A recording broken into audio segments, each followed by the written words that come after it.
মামা ওই যে গান্দা কর, আমার বাড়ি ওই যে সোয়ারি কর।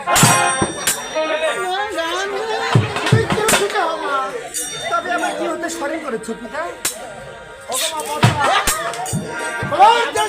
তোমাকে চেয়েছিল মা, এর জন্য তোমাকে এখানে স্মরণ করে নিয়ে এসেছি। ওগো পিতা, তবে তুমি তো আমায় জন্ম দিচ্ছ। আজ আমার কর্ম কি হতে পারে? আজ আমার কাছে কোনো শক্তি নেই। দেখো না, দেখো আমার কি দিকে উপহাস করতেছে। আপনার বেটি আইপি জেনাটা সেট করে দাও। শ্বাস বলে নাই, আমার শক্তি দান করো। শক্তি নাই। ওগো মা বদ্দা, হ্যাঁ, বলো পিতা বলো। অবশ্যই এই জগতের মঙ্গল করে তোমার কাজ হবে মা।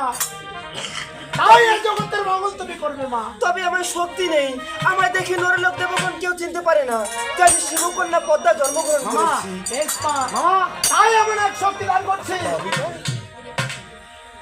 এই অষ্টনাগ দান করছে মা। তুমি ধারণ করো মা।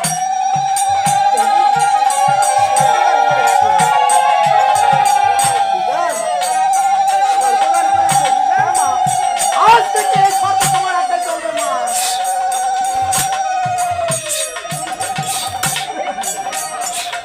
আরে বাবাকে খেয়ে নাই আর সঙ্গে খাচ্ছিল করো বাবা। পিতা, বিয়ে হয়নি সব। পিতা, দেখো না কেমন। হ্যাঁ মামা, আমি আপনার মেয়ে কুচি বললে ভাড়া করে দাও। এই অনাগত দিলে বেটা। আরে বাবা নন্দী, কুচি বললে মানুষের জন্য হয় রে বাবা নন্দী। পিতা, তবে জানো পিতা, আজ তুমি তোমার সর্বদান করেছো। তবে বলো তো পিতা, কার কাছে কার সর্বপ্রথম পূজা নিব পিতা? একবার বলো না, একবার তুমি বলো না পিতা। দেখতে মা, অবশ্যই তুমি এই মধ্যের মধ্যে পূজা পাবো মা। তাই হাতটা নতুনের কাছে পূজা নেবে মা। আর জানো আমার কাছে। আচ্ছা, তারপর তারপরে নেবে মা। কেন সব সমুদ্র পার হয়ে যাবে। এক নগর আছে, আর সেই নগর আছে চন্দ্রঘর। আচ্ছা, তারপর পিতা সেখানে তুমি পূজা নিতে মা।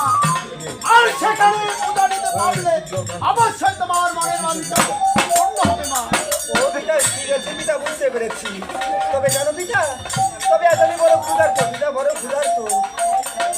বেশ মা, আর সামনে যুদ্ধ রয়েছে মা। আজ আমি বড় ক্ষুধার্ত পিতা, একবার আমি আশীর্বাদ করো। আর করো মা।